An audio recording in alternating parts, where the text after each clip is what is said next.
નમો હરિગંથાણં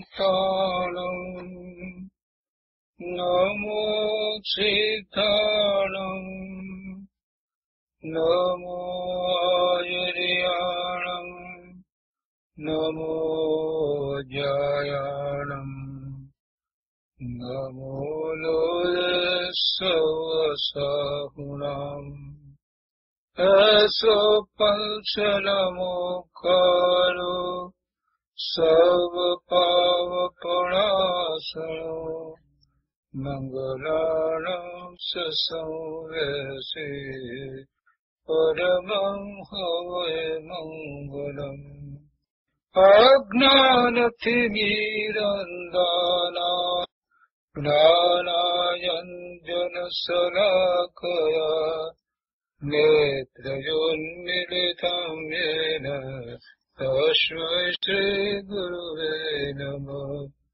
મુખાદેવ્યાકુક્ષિરત્નં શબ્દજિતભર્યાત્મજં રાજચંદ્રહં વन्दે તત્વલોચનદાયકં પ્રભુ તત્વલોચનદાયકં.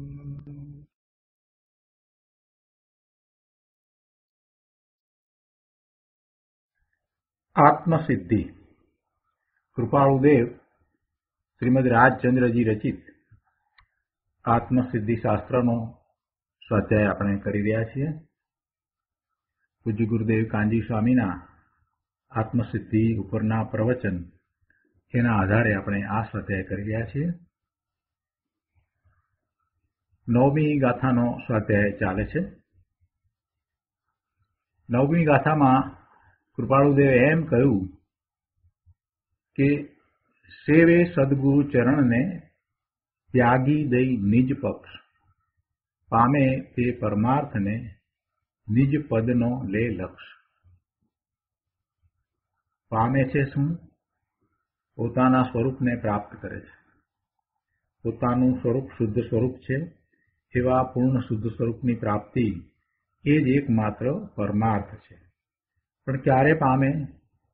કે જ્યારે એ સેવે સદગુરુ ચરણને ત્યાગી દઈ નિજ પક્ષ. પોતાની મતિ કલ્પનાએ ધર્મને વિશેની જે માન્યતાઓ છે એ બધી માન્યતાઓને ત્યાગી દઈને સદગુરુના આશ્રયે જઈને સદગુરુએ જેવી રીતે પોતાના શુદ્ધ સ્વરૂપની પ્રાપ્તિ કરી છે અને મોક્ષ માર્ગમાં પ્રવર્તી રહ્યા છે એવી રીતે પોતે પુરુષાર્થ કરે તો એ પોતાના નિજ શુદ્ધ પદને પ્રાપ્ત કરે. આ ગાથાનો થોડોક વિસ્તાર આપણે પૂજ્ય ગુરુદેવ પાસેથી સમજ્યા છીએ. હવે પૂજ્ય ગુરુદેવના આ ગાથા ઉપરના પ્રવચનના પુસ્તકમાંથી આગળ આપણે સ્વાધ્યાય કરીએ. પાના નંબર 44 બીજા પેરેગ્રાફમાં ગુરુદેવ અહીંયા સમજાવે છે કે જો સદગુરુની સેવા કરવી હોય તો, એટલે કે સદગુરુને સમર્પિત થઈને એમણે જે મોક્ષ માર્ગ દર્શાવ્યો છે એવા મોક્ષ માર્ગે ચાલવું હોય તો તારી સ્વચ્છંદતાથી પોતાની મેળે જે માન્યતા કલ્પના કરી છે એ બધી માન્યતાને તું છોડી દે. એ બધી માન્યતાઓ પર મીંડા મૂકી દે એમ શબ્દ મૂક્યા છે. એટલે કે એ બધી માન્યતાઓને છોડી દે. તું અત્યાર સુધી ધર્મના નામે જે કાંઈ કરતો આવ્યો છે એ બધી તારી ખોટી માન્યતા છે. કોઈક કારણસર તારી એવી માન્યતાઓ છે તો એ બધી માન્યતાઓને તું છોડી દે. સંપ્રદાયની બુદ્ધિને કારણે તને એવી માન્યતા હોય તો તું એને છોડી દે. પક્ષપાત રહિત દ્રષ્ટિ કેળવ અને ન્યાયથી દિનેશ્વર ભગવાનની વાણીમાંથી જેવું શુદ્ધ સ્વરૂપ આત્માનું શુદ્ધ સ્વરૂપ પ્રકાશ્યું છે અને જે રીતે એવા શુદ્ધ સ્વરૂપની પ્રાપ્તિનો માર્ગ જીણવાણીમાંથી પ્રાપ્ત થાય છે એને સમજી વિચારી અને એને ગ્રહણ કર.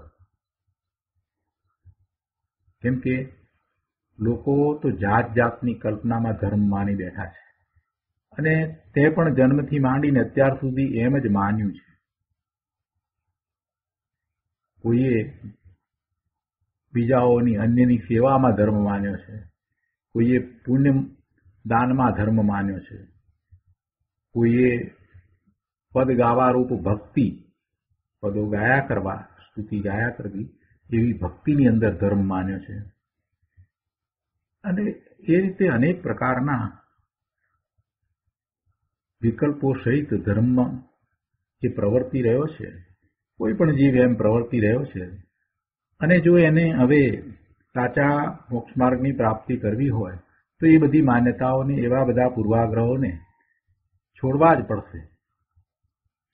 જે રીતે પોતાનો પક્ષ નક્કી કરીને બેઠો છે, જે રીતે એણે ધર્મ માન્યો છે, એ બધી માન્યતાઓનો પથારો એણે હવે છોડવો જ પડશે. એ પથારાને મૂકીને ત્યાંથી બહાર નીકળીને, એ બધી માન્યતાઓમાંથી બહાર નીકળીને, બીજી રીતે કહીએ તો કે કોરી પાટી કરીને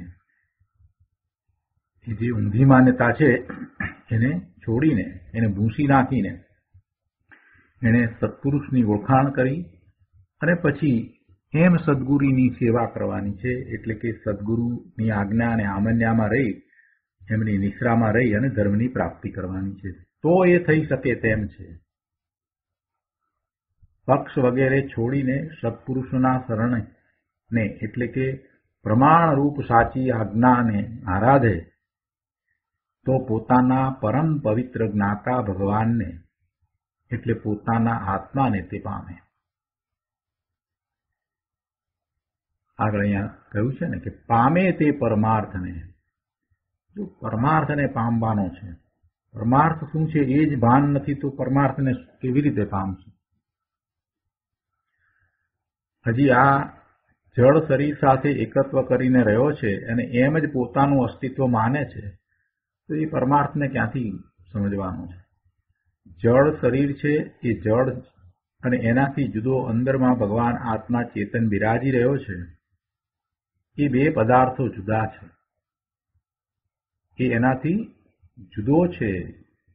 એ જળથી પોતે ચેતન ભગવાન આત્મા જુદો છે. એટલે જળ દ્રવ્ય અને ચેતન દ્રવ્ય એ બે પદાર્થ શું છે અને તેના દ્રવ્ય ગુણ પર્યાય એ શું છે, એ બધું સમજે તો પોતાનું ચેતન દ્રવ્ય, સ્વદ્રવ્ય એ પરથી જુદું છે એનું યથાર્થ જ્ઞાન એને સદગુરુની નિશ્રામાં થાય. એટલે જેને પરમાર્થ પામવો છે એ સદગુરુની નિશ્રામાં આ રીતે પરમાર્થ પામે. કે છે ને કે પામે તે પરમાર્થને. જળ અને ચેતન, જળ એવું આ શરીર અને પોતે એનાથી જુદો ભગવાન આત્મા ચેતન.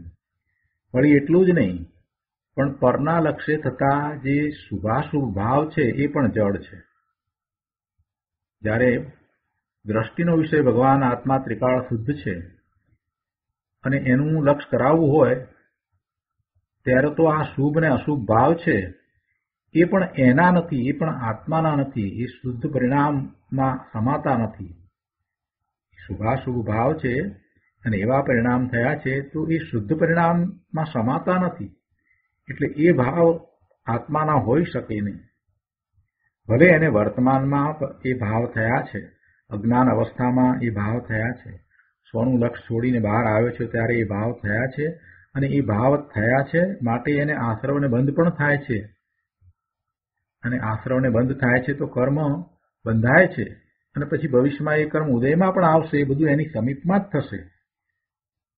તે છતાંય જ્યારે પુરુષાર્થ કરવો છે તો પોતાના સ્વરૂપનું લક્ષ કરવું છે ત્યારે પોતે કોણ છે, એટલે કે જેનું લક્ષ કરતા પોતાને નિર્મળ પરિણામ થાય એવો પોતે કોણ છે? તો કે પોતે શુદ્ધ છે અને એવો શુદ્ધ છે કે જેમાં શુભ ભાવ પણ નથી, અશુભ ભાવ પણ નથી. એવો પોતે શુદ્ધ છે. અને એવા પોતાના શુદ્ધ સ્વરૂપની દ્રષ્ટિ કરવાની છે તો દ્રષ્ટિનો વિષય કેવો છે? તો કહે છે કે દ્રષ્ટિનો વિષય તો ત્રિકાળ ધ્રુવ શુદ્ધ છે, જેમાં કોઈ નિર્મળ પરિણામ પણ નથી.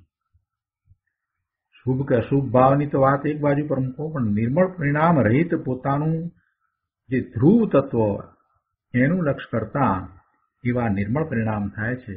અને નિર્મળ પરિણામ થાય છે તો સમ્યક દર્શન સમ્યક જ્ઞાનના પરિણામ થાય છે. અને એવા સમ્યક દર્શન સમ્યક જ્ઞાનના પરિણામે એ ટકીને રહે છે, એ જ ચારિત્ર છે.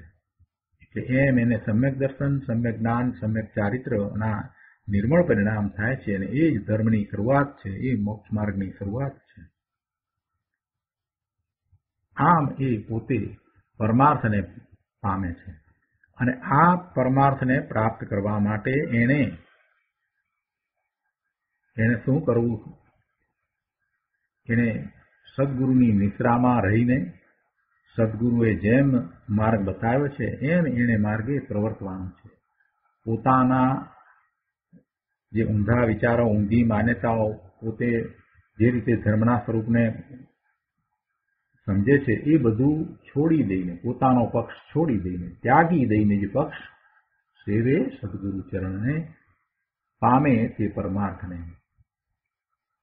અને એ નિજપદનો લે લક્ષ પામે તે પરમાર્થને. એમાં નિજપદનો લે લક્ષ એટલે શું? પોતાનું શુદ્ધ સ્વરૂપ છે એ જ માત્ર પક્ષ લેવા જેવું છે, એટલે કે એ જ માત્ર આશ્રય કરવા જેવું છે. એનું લક્ષ કરતા, પોતાના શુદ્ધ સ્વરૂપનું લક્ષ કરતા એવા એ પરમાર્થની પ્રાપ્તિ કરે છે.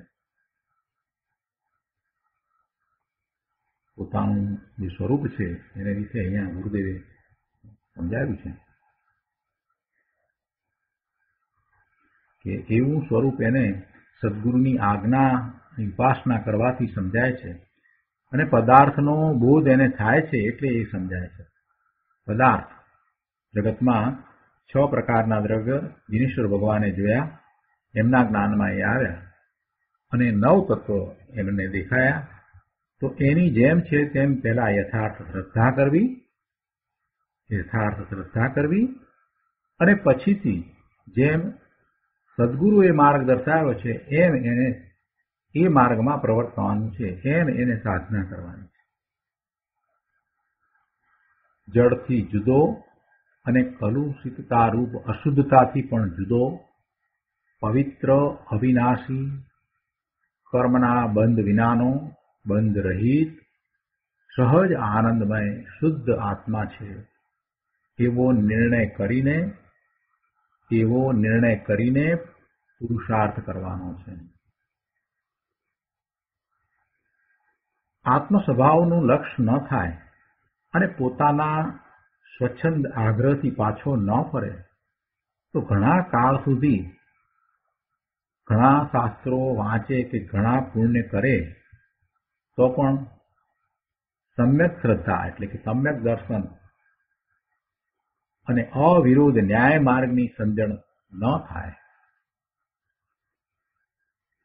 પણ પાત્રતા મેળવીને સત્પુરુષને ઓળખે, તેમની આજ્ઞાને ઉપાસે તો કલ્યાણ થાય. અનંતકાળ ગયો છતાં જીવ ધર્મ કેમ પામ્યો નહીં? અનંતકાળથી એ છે ને. બધા જ જીવો અનંતકાળથી છે. જગતમાં અનંતાનંત જીવ છે અને અનંતાનંત જીવ છે એ બધા અનંતકાળથી છે. કોઈ આગળ પાછળ ઉત્પન્ન થયા છે એમ નથી, કેમ કે ઉત્પત્તિ છે જ નહીં. જીવની કાંઈ ઉત્પત્તિ થતી નથી, નવા જીવ ઉત્પન્ન થાય છે એવું નથી, ને જીવનો નાશ પણ થતો નથી, અવિનાશી છે. એટલે અનંતકાળથી બધા જ જીવ છે. એટલે બધાને માટે આ વાત તો છે કે અનંત કાળ ગયો છતાં પણ જીવ ધર્મ પામ્યો નથી. તો કેમ એ ધર્મ નથી પામ્યો? તેના કારણો દર્શાવે છે. જેમણે હજી સમ્યક દર્શન નથી પ્રગટ કર્યું એ બધા જીવને માટે આ વાત લાગુ પડે છે. જેમણે સમ્યક દર્શન પ્રગટ કર્યું છે અને એથી આગળ વધ્યા છે એ બધાની વાત નથી, પણ જેમણે હજી સમ્યક દર્શન પ્રગટ નથી કર્યું એ બધા જીવને માટે કહે છે કે અનંત કાળ ગયો છતાં આ બધા જીવો ધર્મ કેમ નથી પામ્યા? તો એમાં મારી વાત આવી જાય છે. એમ કરીને સ્વાધ્યાય કરવાનો છે કે હું કેમ અનંત કાળ ગયો છતાં પણ સમ્યક દર્શન પામ્યો નહીં. એના કારણ દર્શાવતા કહે છે કે એમાં શું થયું છે. એમાં કહે છે કે ઘણાને મન વચન કાયાથી અને પુણ્ય આદિથી ધર્મ થાય એવી માન્યતા વર્તે છે. ત્યાં પછી આપણે પણ વિચાર કરવાનો કે આપણને પણ આમાંની કોઈ માન્યતા વર્તે છે. મન વચન અને કાયાથી અને પુણ્ય આદિથી ધર્મ થાય એવી માન્યતા વર્તે છે. મનથી વચનથી અને કાયાથી, મન વચન અને કાયા કે જે જળ છે, જે પૂતગળ છે, અને એનાથી જુદો ભગવાન આત્મા ચેતન છે, તો ચેતન ને ધર્મ થાય એટલે કે ચેતન પોતે પોતાના શુદ્ધ સ્વરૂપને પ્રાપ્ત કરે. જે શુદ્ધ છે, શક્તિ અપેક્ષા એ શુદ્ધ છે, એ પર્યાયમાં પણ પ્રગટ થાય. તો આવું થવામાં એનાથી જુદા આ જળ, મન, વાણી અને કાયા એમાં કાંઈ પણ કરવાથી ચેતન એવા ભગવાન આત્માને ફાયદો થાય? આટલું વિચાર કરે તો એ સાચા માર્ગે ચડી શકે. ઘણાના મનમાં એમ છે કે મન વચન કાયાથી એટલે કે આ જે કાંઈ ક્રિયા એ કરી રહ્યો છે, જે વિકલ્પો કરી રહ્યો છે, અને જે સાથે સાથે એવી વાણી પણ ઉચ્ચારી રહ્યો છે, તો એનાથી એને ફાયદો થાય. મંત્ર બોલવાથી ફાયદો થાય, કાયાથી ઉઠપેઠ કરીને નમસ્કાર કરવાથી ફાયદો થાય, અને મનમાં ઘણા વિકલ્પો કરે તો એથી કંઈ ફાયદો થાય, શુભ ભાવ કરે અને એથી પુણ્યનો બંધ પડે તો એથી કંઈ ફાયદો થાય. આ પોતે જાતે વિચારવાનું છે. એમાં કોઈ કોઈનું કાંઈ કરી દેશે એમ નથી. એને વિચારવું હોય તો વિચારે, ન વિચારવું હોય તો ન વિચારે. કોઈ એને દબાણ પણ કરતું નથી. જે વિચારે છે તે પામે છે. જે નથી વિચારતો અને જેમ છે તેમ ચાલવા દે છે એ અનંત ભવ સુધી રખડે છે. જે જાગૃત થયો છે અને જે વિચાર કરે છે કે જે હું ધર્મના નામે કરું છું એમાં તો મન, વાણી અને કાયા સિવાય બીજું હું કાંઈ કરતો નથી, એની જ ક્રિયાઓ થઈ રહી છે, એમાં હું મારા સ્વરૂપને વિશે તો ક્યારેય જતો નથી, મને મારા સ્વરૂપનું મહાત્મ્ય આવ્યું નથી, તો પછી આમાં ધર્મ ક્યાં થાય છે? એવો જે વિચાર કરે છે અને એને લગ્ની લાગી છે કે પોતાનું શુદ્ધ સ્વરૂપ કેમ કરીને પ્રગટ કરવું, તો એનું ઉપાદાન તૈયાર છે, તો એને એવા નિમિત્તો મળી જાય છે. તો એને નિમિત્ત મળી જાય છે. પણ એવી રીતે જે તૈયાર નથી અને આ મન, વાણી અને કાયાની ક્રિયાઓ દ્વારા અને પુણ્ય આદિથી ધર્મ થાય એવી માન્યતા જેને વર્તે છે, એમાં જે રાચી રહ્યો છે, તો પછી એનું ઉપાદાન તૈયાર નથી, તો એને એવા સદગુરુ મળતા નથી. એ જેવું ઈચ્છે છે એવા નિમિત્તો મળે છે. એને આ ક્રિયાઓ કરવી છે અને એનાથી ધર્મ માનવો છે, તો પછી એને અસદગુરુ મળી જાય છે. અસદગુરુ કે જે આત્મજ્ઞાન અને આત્મજ્ઞાનના સાધનોને જાણતા નથી, આત્મા નિર્વિકાર, નિર્વિકલ, પુણ્ય પાપ રહિત સિદ્ધ સમાન છે એવો એમને અનુભવ નથી, એવી પ્રતીતિ નથી, અને જાત જાતના બાહ્ય સાધનો દર્શાવે છે એવા મળી જાય છે. જેને ધર્મ ક્રિયામાં માનવો છે તો એને એવા નિમિત્ત મળી જાય છે. જેવી માન્યતા કરીએ ને એવા નિમિત્તો તો જગતમાં પડ્યા જ છે. સાચું શોધવા બેઠા છે, જે સત્યની શોધમાં છે એને સત્ય મળે છે, પણ જેને સત્ય નથી શોધવું તો એની આસપાસમાં અસત્યનો તો પાર નથી. જેને વિતરાગ માર્ગ નું મહાત્મા આવ્યું છે, વિતરાગ પરમેશ્વરનું મહાત્મા આવ્યું છે, અને એમનો જ માર્ગ ગ્રહણ કરવો છે, તો એને એવા નિમિત્ત મળે છે. નિમિત્ત તો ન મળે એમ તો બનતું જ નથી. ઉપાદાન તૈયાર હોય ને નિમિત્ત ન મળે એવું બને જ નહીં. તમને ભક્તિમાં જ રસ હોય, ભક્તિ ભક્તિ ભક્તિ કર્યા કરો, તો પછી આજુબાજુમાં એવા નિમિત્તો મળ્યા કરે કે તમે જઈને ગીતો ગાયા કરો. એમ જ મળે. તમારે ધર્મ સમજવો જ ન હોય અને માત્ર ગાવું હોય, કેવું ગવાયું એ જોવું હોય, સારું ગવાયું કે ખરાબ ગવાયું, અને એમાં વાજિંત્ર સહિત ગવાયું કે વિના વાજિંત્રે ગવાયું, તો પછી એવા જ નિમિત્તો મળે. ક્રિયામાં રસ બહુ પડતો હોય તો ક્રિયાવાળા તમને મળે.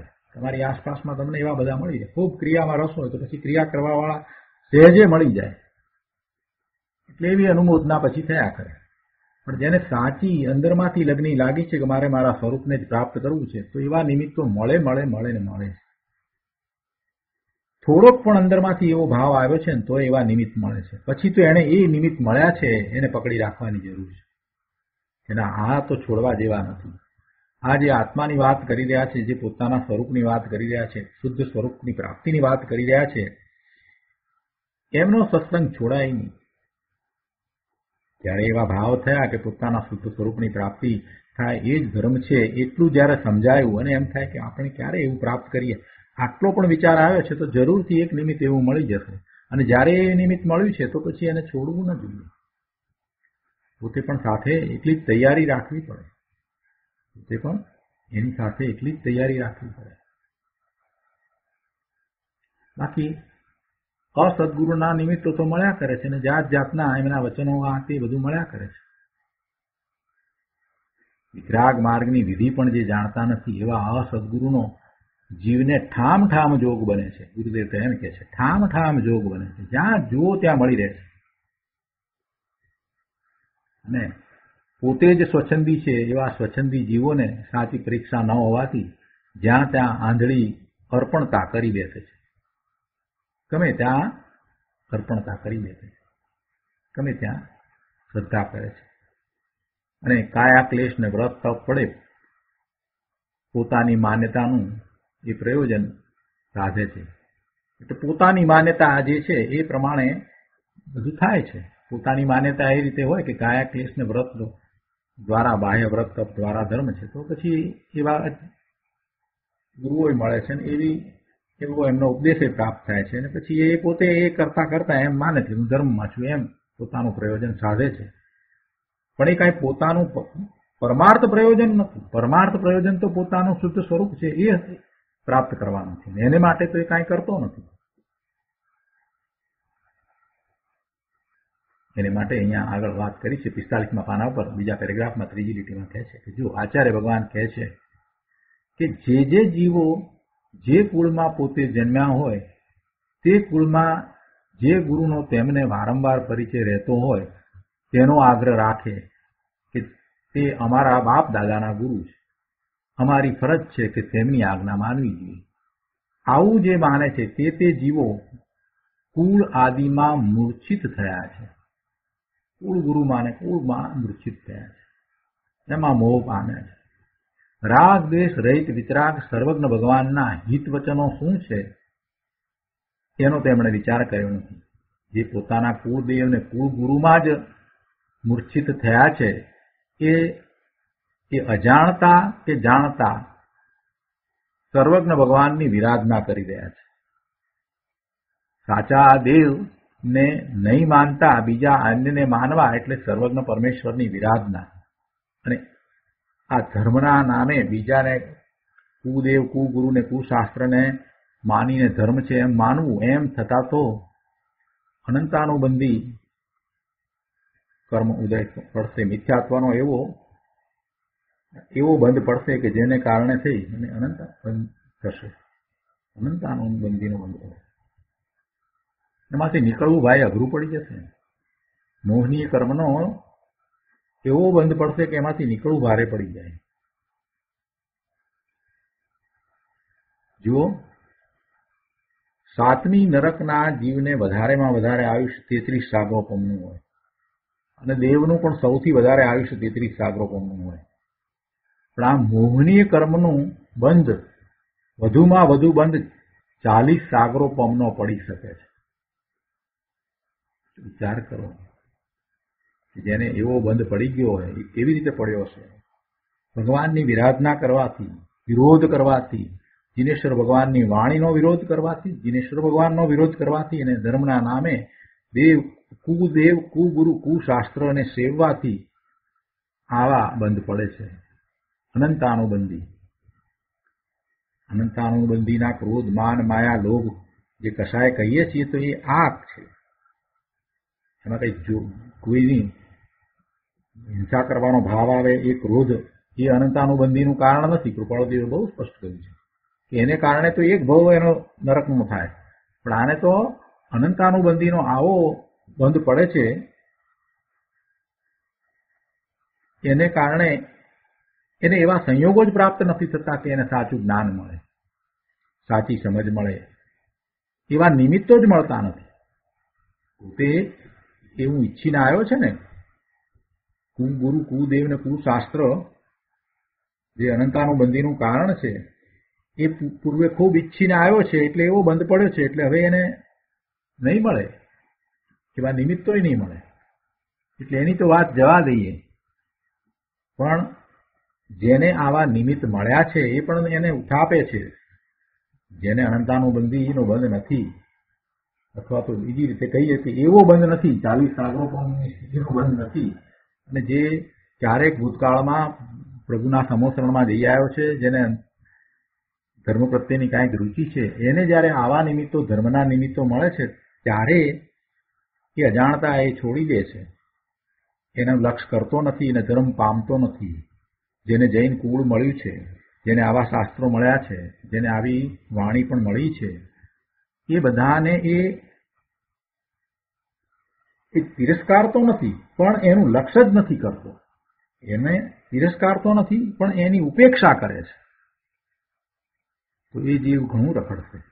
જો આપણને બધાને, આપણી બધાની પાસે છે, અહીંયા એટલા બધા લોકો પાસે ગુરુદેવના પ્રવચનો છે, એની સીડી છે, 9000 પ્રવચનોની સીડીનો સેટ બધાએ વસાવ્યો છે. પણ હું એમ પૂછું છું કે 9000 પ્રવચનની સીડીના સેટમાંથી તમે કેટલા સાંભળ્યા? બધાની પાસે આ 5 પરમાગમ પણ છે, બધાની પાસે એટલા બધા પુસ્તકો છે, લાઇબ્રેરી પોતાના ઘરમાં બનાવીને બેઠા છે. હું પૂછું કે કેટલા વાંચ્યા? કેટલાનો તલસ્પર્શી બરાબર પોતાના સ્વરૂપને લક્ષ્ય અભ્યાસ કર્યો? એ વાત પણ જવા દઈએ. અત્યાર સુધી જેટલા સ્વાધ્યાય કર્યા એ બધા સ્વાધ્યાયના જે પુસ્તક હતા એ મૂળ પુસ્તકમાંથી મૂળ વાત કેટલા લોકોએ વાંચી? ચાલો એ વાત પણ જવા દઈએ.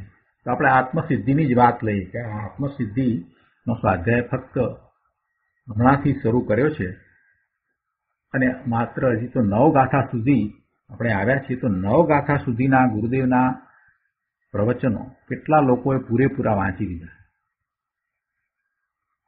આપણે અહીંયા પાના નંબર 45 ઉપર છીએ. હું એમ કહું છું કે 44 પાના કેટલા લોકોએ વાંચ્યા છે? જો આ પણ નથી કરતા તો પછી હવે બીજું શું કહેવાનું રહ્યું?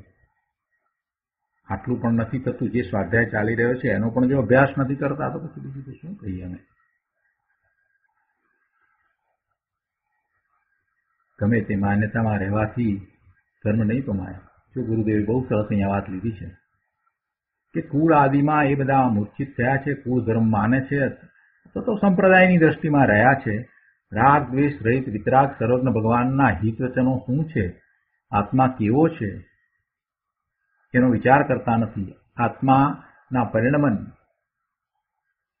કાંઈ ભાન નથી. પોતાનું શુદ્ધ સ્વરૂપ છે, એનું નિર્મળ પરિણમન કે અંતર્વેદન એની તો કાંઈ ખબર નથી. તો પછી કેવી રીતે ધર્મ પામશે? ગમે તે પ્રકારે માન્યતા કરીને એ ધર્મ પમાતો નથી. જે ધર્મ પામ્યા છે એની આજ્ઞા આમન્યામાં રહીને, જે ધર્મ પામ્યા છે એમની આજ્ઞાને આમન્યામાં રહીને એમની ઈચ્છાએ ધર્મ પમાય છે. બાકી તો જેને સ્વરૂપનું ભાન નથી, સ્વરૂપની પ્રાપ્તિ થઈ નથી, એના દ્વારા કાંઈ ધર્મ પમાતો નથી. ગુરુદેવ કહે છે કે આંધળો આંધળાને શું દોરશે? આંધળો આંધળાને દોરે એવી વાત છે. જ્ઞાની પુરુષોના વચનને જેમ છે તેમ સમજવાનો પુરુષાર્થ કરવો જોઈએ. એવા જ્ઞાની પુરુષો ન મળ્યા હોય તો ગમે તેને ગુરુપદેશ સ્થાપવા નહીં. એને બદલે એવા જ્ઞાની પુરુષોના વચન જે પ્રાપ્ત થતા હોય, એમની વાણી પ્રાપ્ત થતી હોય તો એને વિચારવી, એના ઉપર મનોમંથન ચિંતન કરવું. બાકી જે આત્મ સ્વરૂપને પ્રાપ્ત જેમણે કર્યું જ નથી, એમના પ્રવચનો કે એમની કોઈ વાત કે એને કાંઈ ફોલો કરવા જેવું હોતું જ નથી. આંધળો આંધળાને શું દોરે? જે આત્મજ્ઞાની નથી એની વાતમાં કાંઈ પડવાનો અર્થ નથી. ખૂબ વિવેક દર્શાવવાની જરૂર છે. ધર્મના માર્ગમાં ખૂબ વિવેક દર્શાવવાની જરૂર છે. અહીંયા પહેલી વાત જ કૃપાળુદેવે લીધી છે કે સેવે સદગુરુ ચરણને. સદગુરુની વાત છે. સદગુરુ જે શબ્દ મૂક્યો છે ને ત્યાં ઘણું વજન છે. સદગુરુ, સદગુરુનો પ્રત્યક્ષ જો યોગ નથી થતો તો કાંઈ વાંધો નહીં, પરોક્ષ જે યોગ છે એ પણ કાર્યકારી છે, પણ સદગુરુ નથી તો ગમે તેને ગુરુ બનાવી દેવા એ વાત પણ બરાબર નથી.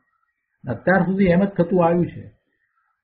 તે પોતાની મતિ કલ્પના કરી રહ્યો છે, પણ એમાં મતિ કલ્પનામાં પણ ખરેખર તો શું છે કે એવા એને કહેવાવાળા માર્ગદર્શકને એવા અસદગુરુ મળ્યા છે એટલે એ કરી રહ્યો છે. એ બધું છોડવાની વાત છે. એમ એ પોતે પોતાનો પક્ષને ત્યાગે, ત્યાગી દઈ નિજ પક્ષ એમ કહ્યું છે ને, પોતાનો પક્ષ આ રીતે ત્યાગી દેવાનો છે. વળી પણ વાત કરી છે અહીંયા 46મા પાના પર ગુરુદેવ કહે છે કે જે અભિપ્રાય માટે અનંતવાર વ્રત તપ ક્રિયા કર્યા અને નવપૂર્વનું અથાગ જ્ઞાન કર્યું, છતાં આત્માનો જે અતિન્દ્રિય અનંત પુરુષાર્થ છે તેની જે જાત છે એની પ્રગટ દશા થયા વિના માત્ર શાસ્ત્રના વાંચનથી કે કુગુરુના કહેલા અભિપ્રાયથી પોતાનો આત્માનો અભિપ્રાય પલટી ગયો છે એમ ઘણા લોકો માને છે.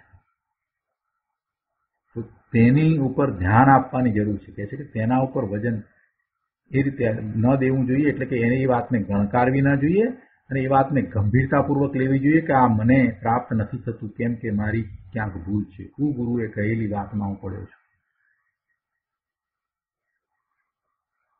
જગતનો અભિપ્રાય જે ચાલી રહ્યો છે એ અભિપ્રાયમાં પોતે આવી ગયો છે. મૂળ દિનેશ્વર ભગવાને જે વાત કરી છે એ અભિપ્રાયને એને પકડ્યો નથી, સ્વીકાર્યો નથી અને એ આમ નામ વ્રત તપ ક્રિયા આદિ કરી ગયો છે. ઘણું જ્ઞાન કર્યું, વાંચવા પાછળ પડ્યો, વાંચે ગયો, પણ જે વાત પકડવાની હતી એ પકડી નથી શક્યો. એટલે એવો ખોટો જો અભિપ્રાય એને હોય કોઈકને કારણે કોઈક રીતે, તો એ એને છોડવા જેવો છે. અહીંયા એ વાત કરી છે કે કૃપાળુદેવે કહ્યું છે કે જીવ જગતના અભિપ્રાય પ્રત્યે જોઈને પદાર્થોનો બોધ પામ્યો છે. જીવ જગતના અભિપ્રાય પ્રત્યે જોઈને પદાર્થોનો બોધ પામ્યો છે, પણ જ્ઞાનીના અભિપ્રાય પ્રત્યે જોઈને આત્મ પદાર્થનો બોધ એટલે કે સ્વધર્મ પામ્યો નથી. જ્ઞાનીના અભિપ્રાય પ્રત્યે જોઈને એટલે કે જ્ઞાનીનો શું અભિપ્રાય છે એનો વિચાર કરીને એણે આત્મા વિશે નિર્ણય કર્યો નથી, આત્મ પદાર્થનો બોધ પામ્યો નથી, સ્વધર્મ પામ્યો નથી. જ્ઞાનીના અભિપ્રાય પ્રત્યે જોઈને આત્મા વિશે એણે જાણ્યું નથી, આત્માને એ સમજ્યો નથી. જ્ઞાનીએ જે રીતે આત્મા કહ્યો છે, જ્ઞાનીએ જે રીતે આત્માની સમજ આપી છે, જ્ઞાનીએ જે રીતે બોધ આપ્યો છે એ પ્રમાણે એ આત્મ પદાર્થનો બોધ પામ્યો નથી.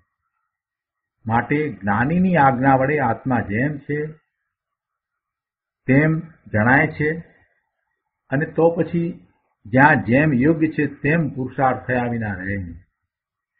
એટલે જ્ઞાનીની આજ્ઞા વડે આત્મા જેમ છે તેમ જણાય છે એ વાતનો નિર્ધાર કરીને એ જ રીતે જ્ઞાનીનો જ શરણ લેવું જોઈએ.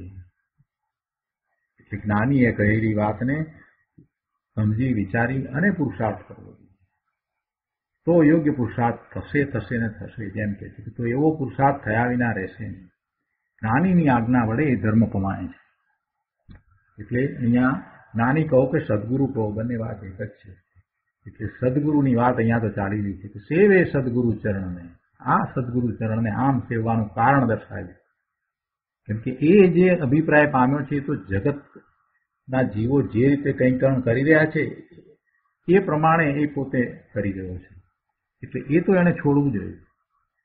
એને પોતાનો અભિપ્રાય જગતના અભિપ્રાય પ્રમાણે રાખ્યો છે ને, એના સ્થાને જ્ઞાનીના અભિપ્રાય પ્રમાણે એને ધર્મ વિશે અભિપ્રાય બાંધવા જોઈએ એમ કહેવું છે. અને એ જ્ઞાની સદગુરુના શરણમાં જતા એવા સદગુરુ ચરણને સેવતા થાય છે. ઘણી વાત લખી છે. આ બધું પ્રભુ જાતે વાંચવાની જરૂર છે. આપણે મુખ્ય વાતો લઈએ છીએ. 47મા પાના ઉપર અહીંયા ત્રીજા પેરેગ્રાફમાં કહે છે કે આગળ આપણે જે કરી ગયા અગાઉની ગાથામાં એમાં એ વાત આવી ને કે શુષ્ક જ્ઞાન અને ક્રિયાજળ, શુષ્ક જ્ઞાન અને ક્રિયાજળત્વનો ત્યાગ કરવાથી અને યથારૂપ જ્ઞાન સાધનથી આત્મામાં સ્વસન્મુખ વૃત્તિ થાય છે. સદગુરુની આજ્ઞાએ ચાલતા અનંત જીવો સમ્યક જ્ઞાન પામ્યા છે, પામે છે અને પામશે. ભૂતકાળમાં પણ એમ બન્યું છે, વર્તમાનમાં પણ એમ જ બની રહ્યું છે અને ભવિષ્યમાં પણ એમ જ બને. સદગુરુની આજ્ઞાએ ચાલતા અનંતા જીવો સમ્યક જ્ઞાન પામ્યા છે, વર્તમાનમાં પામી રહ્યા છે અને ભવિષ્યમાં પણ પામશે. પોતાનો જ્ઞાન સ્વભાવ છે અને એ જ સાધન છે, પોતે જ સાધન છે. બીજા બાહ્ય સાધન દ્વારા પોતાના સ્વરૂપની પ્રાપ્તિ થતી નથી. એટલે પોતાના જ્ઞાન સ્વભાવનું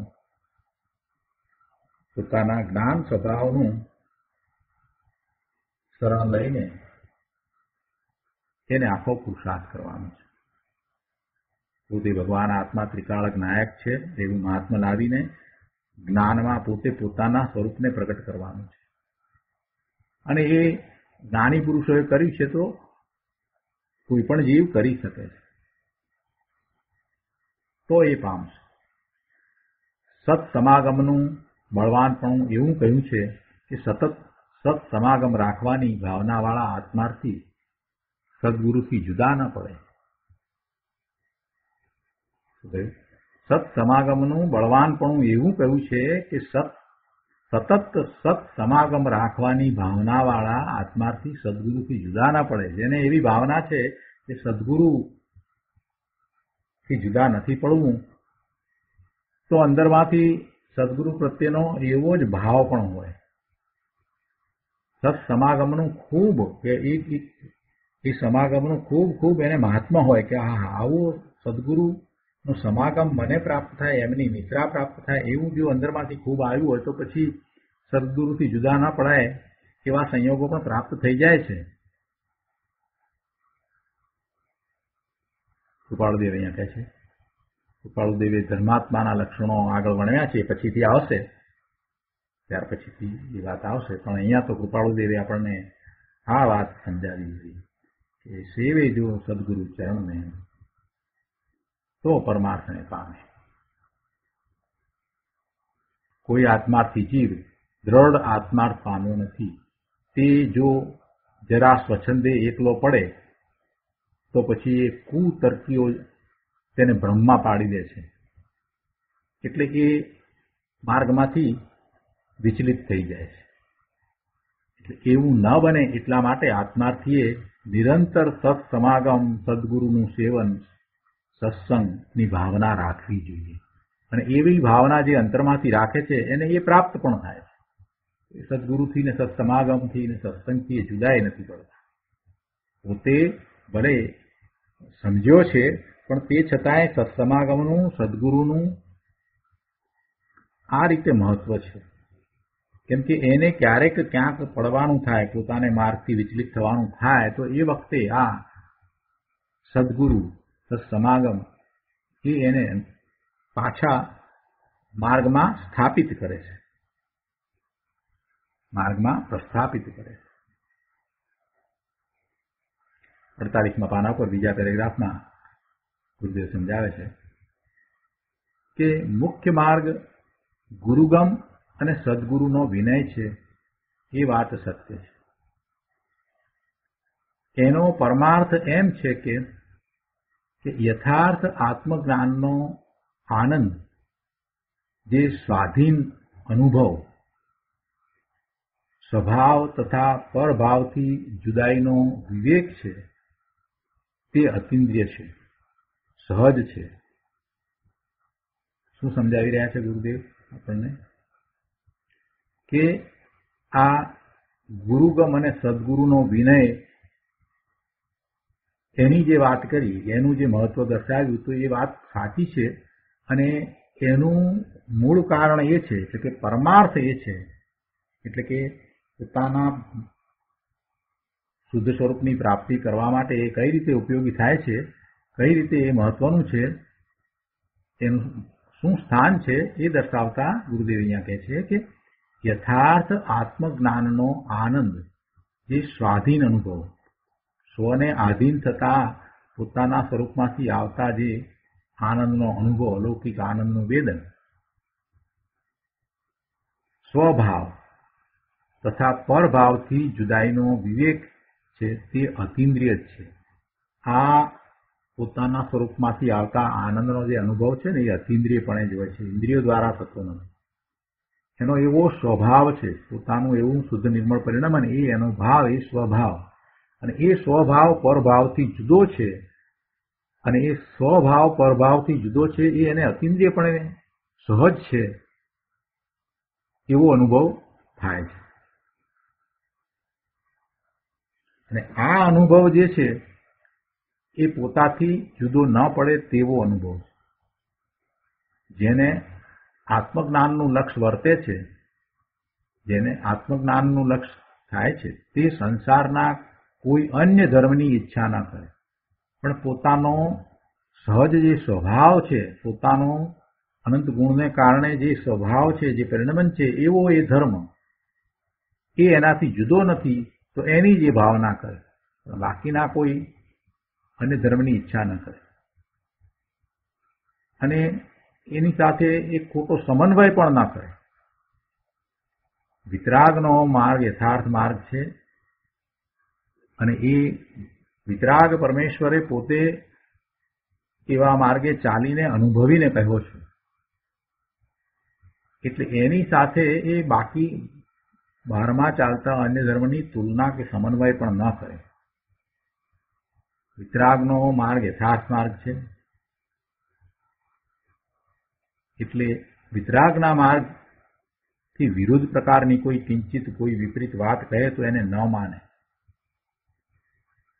એટલે એ રીતે એ યથાર્થ માર્ગનો નિષેધ પણ ન કરે, કેમ કે એ તો આત્માનો સ્વભાવ છે. વિતરાગ પરમેશ્વરે દર્શાવેલો જે માર્ગ છે એ તો જીવનો સ્વભાવ છે, જીવનું શુદ્ધ પરિણમન છે, એ રૂપે આખો માર્ગ છે. એટલે એમાં કાંઈ વિપરીતતા હોય નહીં. અને છતાંય જો એમાં કોઈક પ્રકારે પણ જો વિપરીતતા દર્શાવતું હોય, કોઈક એવી વિપરીતતા દર્શાવતું હોય, તો એને તો સત્વરે છોડી દેવું જોઈએ. વિતરાગ પરમેશ્વરે બતાવેલો માર્ગ જે છે એમાં કોઈને કાંઈક વાંધો પડતો હોય તો એની સંગતનો પણ ત્યાગ કરી દેવો જોઈએ. ઈશ્વર ભગવાનની આજ્ઞાને કોઈ ઉઠાપતું હોય તો એના સંગ ન કરાય ભાઈ, એવાના સંગ ન કરાય. એવા અધર્મીના સંગ કરવાથી તો આપણે અધર્મમાં પડી જઈએ. એ કોઈ એમ માને કે ગમે તેવા ધર્મગુરુ હોય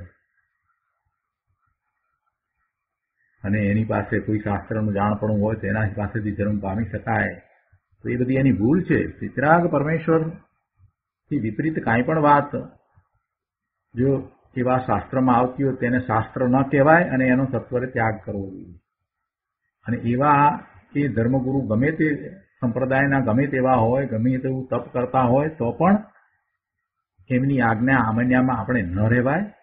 એમને છોડી અને વિતરાગ પરમેશ્વરે સ્થાપેલ જે ધર્મ છે એને જ માનો રહ્યો, એનો જ આશ્રય કરાય, એનાથી જ કલ્યાણ થાય. આત્માનો અનુભવ ન હોય એને ગુરુ મનાય નહીં. આત્માનો અનુભવ ન હોય એને ગુરુ માની અને તેનાથી કલ્યાણ થાય એમ માનવું તે તો જીનેશ્વર ભગવાનની આજ્ઞાનું ઉત્થાપન છે. ગમે તેની પાસેથી ધર્મ પામી શકાય એવી માન્યતા એ મોટામાં મોટી ભૂલ છે. જેને આત્માનો અનુભવ છે, જેને સ્વાનુભૂતિ થઈ છે, એ જ ગુરુ હોઈ શકે, બીજા કોઈ ગુરુ હોઈ શકે નહીં. એટલે આ ગુરુગમ અને સદગુરુનો વિનય એ વાત સત્ય છે, અને એમાં આ પરમાર્થ સમાયેલો છે કે એના દ્વારા જ વિતરાગી ધર્મની પ્રાપ્તિ થાય છે. વિતરાગી ધર્મ શું છે? પોતાના નિજ શુદ્ધ સ્વરૂપમાંથી આવતો ઇન્દ્રિય આનંદનો જેને અનુભવ થયો છે અને એ અનુભવ કરવાનો માર્ગ છે તે વિતરાગી ધર્મ છે. એટલે જેને એવો અનુભવ હોય એ જ ગુરુ હોઈ શકે, એટલે ગમે તેવા ગુરુ હોય નહીં. આ ગુરુગમ અને સદગુરુ મહત્વ છે, મહાત્મ છે. એટલે કૃપાળુદેવે અહીંયા કહ્યું છે કે સેવે સદગુરુ ચરણને. પછી ત્યાગી દઈ નિજ પક્ષ, અને નિજ પક્ષનું કારણ તો શું છે? ગમે તેવા ગુરુને માન્યા હોય, ગમે તેવા પુસ્તકો વાંચીને માન્યતા કરી હોય, એ બધું નિજ પક્ષ છે. એટલે એમાં બીજું બધું આવી ગયું, એ બધાને છોડવાના, ગુરુ પણ છોડી દેવાના. અહીંયા 48મા પાના ઉપર ચોથા પેરેગ્રાફમાં આગળ કહે છે કે સાચા સદગુરુ વિના કોઈ આત્મજ્ઞાન પ્રાપ્ત કરી શકે નહીં. કોઈ કહે કે ગમે તેવા ગુરુ હોય પણ તે શાસ્ત્રના જાણકાર હોય તો તેનાથી આત્મજ્ઞાન થાય, પણ એમ હોય નહીં, એમ સંભવે નહીં, એમ શક્ય નથી. જેને ચક્ષુ નથી એ અંધ બીજા ચક્ષુ વિનાના અંધને દોરી શકે નહીં. જેને ચક્ષુ નથી એવો આંધળો માણસ બીજા આંધળાને દોરી શકે નહીં. જે ચક્ષુ દોષ રહિત નિર્મળ છે, એટલે કે અહીંયા તો વાત એ કરવી છે કે જેને જ્ઞાન છે, આત્મજ્ઞાન છે, એ જ બીજાને આત્મજ્ઞાન પામવાના રસ્તે લઈ જઈ શકે. તે સત્પુરુષ હોય તે જ બીજા જીવોને ધર્મ પામવાના નિમિત્ત થાય. લઈ જઈ શકે એટલે એ ધર્મ પામવાનું નિમિત્ત બને. માર્ગ તો પોતે જાતે જ, જે મોક્ષના માર્ગમાં તો પોતે જાતે જ પ્રયાણ કરવાનું છે, એટલે માર્ગની પ્રાપ્તિ તો પોતાને થવાની છે, પણ એમાં એ નિમિત્ત થાય. અને એની અહીંયા એક ચૌભંગી લીધી છે, એ આપણે લઈએ છીએ. ચૌભંગી એમ છે કે પહેલું કે પોતે તર્યા પણ બીજાને ન તારે, એટલે કે પોતાનો જ્ઞાયક ભાવ પ્રગટાવીને શીઘ્ર કેવળ જ્ઞાન દશા પામે. એટલે પોતે તર્યા છે પણ બીજાને ન તારે, એટલે બીજાને ન તારે એટલે નથી તારવા એવો ભાવ નથી. અંતરમાં તો ભાવ તો બરાબર જ છે કે બીજાને ન તારવા એવો ભાવ નથી, પણ એ પોતે તર્યા છે અને શીઘ્ર એ કેવળ જ્ઞાન પામી જાય છે તો પોતાના સ્વરૂપને વિશે સ્થિરતા થઈ જાય છે. એટલે કે પોતે તર્યા પણ બીજાને ન તારે, એટલે કે પોતાનો જ્ઞાયક ભાવ પ્રગટાવીને શીઘ્ર કેવળ જ્ઞાન દશા પામ્યા અને ભવનો અંત કર્યો. ગચ્છુકુમારનો દાખલો લઈએ તો હવે એમને એવું જ થયું. અહીંયા દીક્ષા લીધી ને ત્યાં પોતે ધ્યાનમાં ઉભા રહી ગયા, કેવળ જ્ઞાન પ્રાપ્ત કરી લીધું અને ભવનો અંત પણ થઈ ગયો. એટલે એમના નિમિત્તે બીજા તરે નહીં, એમ પોતે તર્યા પણ બીજાને ન તારે, એટલે બીજા એમના નિમિત્તે તર્યા નહીં, એ અર્થમાં વાત છે. એટલે બીજાને એ નિમિત્ત ન થયા, બીજાને એ નિમિત્ત ન થયા. બીજા પણ મુખ કેવળી છે એ એવું નિમિત્ત નથી થતા, કેમ કે કેવળ જ્ઞાન દશા પામે અને ભવનો અંત તરત જ થઈ જાય, એમ બને. આ ચૌભંગીની વાત છે એટલે 4 પ્રકારે વાત લીધી છે. પોતે તર્યા છે પણ બીજા તરે એમાં પોતે નિમિત્ત નથી થતા, કેમ કે પોતે આયુષ્ય પૂરું કરી દે છે અને સિદ્ધ થઈ જાય. બીજી છે કે ઉપદેશક પોતે તે ભવે પોતાના ભવનો અંત કરી શક્યા ન હોય. ઉપદેશક પોતે તે ભવે પોતાના ભવનો અંત ન કરી શક્યા, પણ બીજા જીવો, બીજા શ્રોતા, સાંભળનારા, અનુસરનારા, જિજ્ઞાસુઓ, મુમુક્ષુઓ એમને સાંભળ્યા પછીથી પોતાના તીવ્ર પુરુષાર્થ વડે તે જ ભવે મોક્ષે જાય. આવું પણ થાય. ઉપદેશ દેનારા એક જ્ઞાની પુરુષ, મહાપુરુષ છે, એમને હજી ભવનો અંત ન થયો, હજી એમને ભવના ભ્રમણ બાકી હોય, એટલે કે એ હજી દેવલોકમાં જાય ને એના પછીના ભવે એમને મોક્ષ થવાનો હોય, એવું બને. પણ અહીંયા એમની વાણી સાંભળીને કોઈક એવા મુમુક્ષુ હોય કે એમનો તીવ્ર પુરુષાર્થ ઉપડ્યો હોય ને એ જ ભવે મોક્ષે જાય. આ બીજો પ્રકાર કરે છે. એટલે આમાં એમ નથી કે ઉપદેશક અજ્ઞાની હતા, એમ નથી, એવો અર્થ નથી. ઉપદેશક પોતે જ્ઞાની છે, જ્ઞાની છે માટે તો પછી સામે રહેલા મુમુક્ષુ એ પામે છે. એટલે જ્ઞાની તો હતા, એના નિમિત્તે તો આ જ્ઞાન પામ્યા, પણ પુરુષાર્થમાં ફેર પડ્યો છે. પેલાનો પુરુષાર્થ કરતા આ જે પાછળથી જેમ જે મુમુક્ષુ પામ્યા છે એમનો પુરુષાર્થ ઉગ્ર થયો તો એ જ ભવે એ મોક્ષ જાય. બીજો પ્રકાર કરો. આગળ ત્રીજો પ્રકાર 49મા પાના ઉપર કહે છે અહીંયા કે ઉપદેશક પોતાના જન્મ, જરા, મરણનો અંત કરે છે અને પોતાનો સંગ કરનાર મોક્ષાર્થીને પરમાર્થનું સાધન બતાવી દે છે, એટલે નિમિત્ત થાય છે. પોતાનો આ જ ભવમાં મોક્ષ થાય છે, પોતાને જન્મ, જરા, મરણનો અંત થાય છે, એટલે કે એ નિર્વાણ પામે છે અને એ માર્ગ બતાવે છે. તો મોક્ષાર્થી છે એ મુમુક્ષુ છે એ માર્ગ પામી જાય છે, પણ એ હજી એવો પુરુષાર્થ નથી પાડી શકતા, એટલે પછીથી એ મોક્ષને પામશે. પોતે તો નિર્વાણ પામે છે, મોક્ષને પ્રગટ કરે છે. આ ત્રીજો પ્રકાર થયો. અને ચોથો પ્રકાર અહીંયા કયો છે કે જે પોતાના આત્માનું ભલું નથી કરતો, જે પોતાનું એટલે પોતાના આત્માનું ભલું નથી કરતો અને બીજાને પણ ઉપકારી નથી થઈ શકતો, આવો વર્ગ સંસારમાં ઘણો છે. અહીંયા તો ઉપદેશક અને ઉપદેશ ગ્રહણ કરનાર વિશેની આ ચૌભંગી કહી છે. એટલે જે પોતે પોતાનું ભલું નથી કરી શક્યા, પોતે આત્મજ્ઞાન પામ્યા નથી, એ કોઈ રીતે બીજાને આત્મજ્ઞાન પામવાનું નિમિત્ત થઈ શકતા નથી. આ ચોથો પ્રકાર થયો. અને આ 4 પ્રકાર દર્શાવવાનું કારણ આ ચોથો પ્રકાર દર્શાવવા માટે જ હતું કે જો આવું પણ હોય, પોતે પોતાનું ભલું નથી કરી શક્યા, એ બીજાનું પણ ભલું કરી શકતા નથી, આવી ચૌભંગી છે, તો એમાં ચોથા પ્રકારના લોકો ઘણા છે. એવો વર્ગ સંસારમાં ઘણો છે. ચોથા પ્રકારનો પોતાનું ભલું કરી શક્યા નથી અને પાછા એ ઉપદેશક તરીકે રહ્યા હોય અથવા તો બીજાને એ ઉપદેશ આપતા હોય, ધર્મ પમાડવાનો પ્રયત્ન કરતા હોય અને એમને ફોલો કરવા વાળા, એમના આશ્રય ગયેલા જીવો કાંઈ પામતા નથી. એટલે આવો ચોથો પ્રકાર ઘણો મોટો છે. તો આપણે ચોથા પ્રકારમાં નથી આવવાનું. અહીંયા તો વાત એ ચાલે છે. આપણે તો સદગુરુની વાત લીધી છે. આપણને તો તેની વાત ચાલે છે અહીંયા તો કે સેવે સદગુરુ ચરણને, કે આપણે તો પરમાર્થે જે સદગુરુ કહેવાય, આત્મજ્ઞાની છે, સંત છે, એમનું શરણ લેવાનું છે.